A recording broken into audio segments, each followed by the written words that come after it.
Hey juniors, hope you're all doing well. Today's Monday, April 6th, and if you're watching this, it's because you've logged into Schoology and you're trying to get a hold of your English assignments. So for this week at least, I thought I'd post sort of an intro video just to say hi, I haven't seen your faces in a while, and also just to walk you through some of the protocols that we're going to put in place for class, just so everyone's on the same page. So today I'm going to give you that overview, show you the assignments for this week, and then that's it. You have time to work. Ready? Let's go. All right, so the first thing I want to show you is on Schoology, I've created a new folder. It's at the top of your class page. It's labeled Remote Learning Resources. And each week, I'm going to be posting our assignment or assignments for that week in that folder. So it'll still show up on your calendar as always, but that's the home base. That's where everything is. So if I open that up, this is a work in progress. You can see I have the next 2 weeks posted, April 6th and April 13th. But above that is the Great Gatsby full text, because we are going back to the Great Gatsby these first few weeks. So if your book is at school or you've misplaced it, that will still give you access to the full text of the novel, so you can still continue reading. We left off finishing chapter 6, so we're just looking at chapters 7, 8, and 9. This week, the week of April 6th, we're going to be working with chapter 7.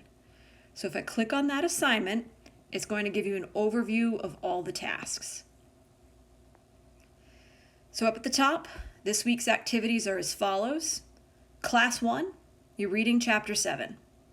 The audiobook is posted. Just read chapter 7. The next class, you're doing a sort of quote analysis, and all of the directions are posted underneath this. So at this point, if you're like Mrs. Wren, I can read directions, you can pause this video, just read the directions and get to it. But I am going to walk through and explain this a little bit because I think it's helpful. They're labeled Class 1 and Class 2, but if you want to do everything at once and just get your English work done each week in one sitting, that's fine. If you want to stretch it out, that's fine too. But if you look at the due date, it needs to be submitted by next Monday. So you have a week to complete this work. All right, so you read chapter 7 and you do the quote analysis. This is a lot of directions for a very simple task, so bear with me. We're looking at those lenses again, because before we left the building in March, we began our discussion of literary lenses. It's when the author asks certain questions to notice certain details of the text. For chapter 7, we're looking at the feminist lens. These bulleted questions are the questions that a reader using the feminist lens would ask themselves, and they're phrased in relation to the book. For your quote analysis, you're going to choose one of these questions to answer in relation to the book. So let's talk about them a little bit. In chapter 7 of The Great Gatsby, how's the relationship between men and women portrayed? A good thing to think about would be when Wilson catches on that his wife's having an affair. He says, "That's it, we're moving west." And whether she wants to or not, Myrtle is moving west. So it kind of seems like Wilson has the upper hand in their relationship. So you could comment on that. You could write about that. You could look at the relationship between Daisy and Gatsby versus Daisy and Tom and talk about how that relationship is portrayed.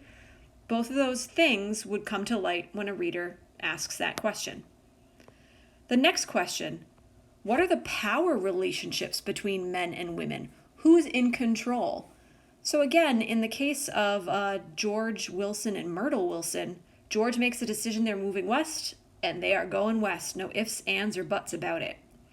On the other hand, Daisy, this old moneyed woman, is kind of stringing Gatsby, this new moneyed guy, along and kind of making him wait for her to make a decision to be with him or not. So it kind of seems that there are some different power relationships to explore. Next one, how are male and female roles defined in the novel? And that kind of goes along with the following one, what constitutes being masculine or feminine? So in the book, what seems to be the correct way for a man to behave versus a woman to behave? And what happens when people go against those rules? And that goes along with the last one. Do any of the characters in The Great Gatsby take on traits that are typically assigned to the opposite gender? So if a guy is supposed to be confident and outspoken, but they act sort of nervous and shy and timid, how are they treated? How do other characters react to them?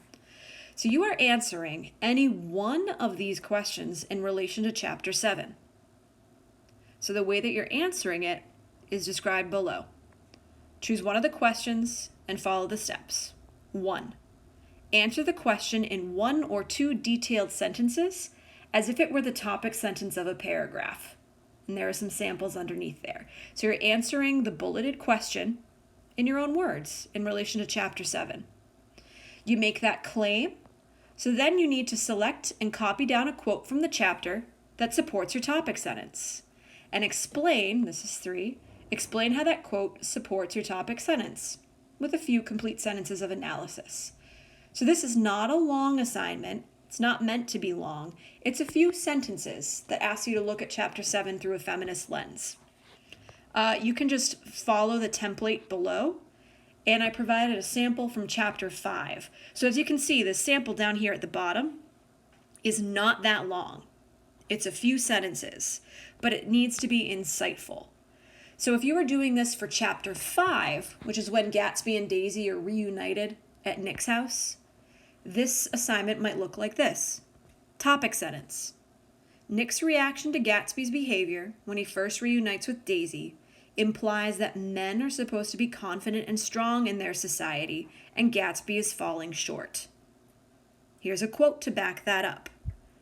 After Gatsby nervously runs out of the room, Nick criticizes him, telling Gatsby, quote, "You're acting like a little boy.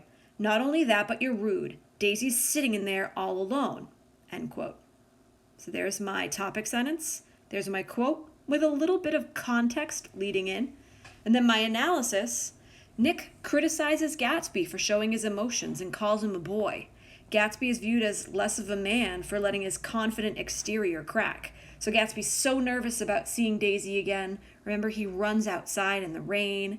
He can't speak. He knocks over the clock. He tells Nick it's been such a terrible, horrible mistake.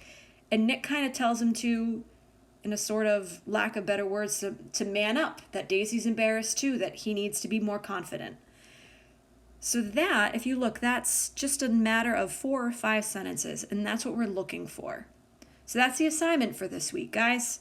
You read chapter 7, and then you type up and submit your response to this prompt. Attach it to this assignment the week of April 6th.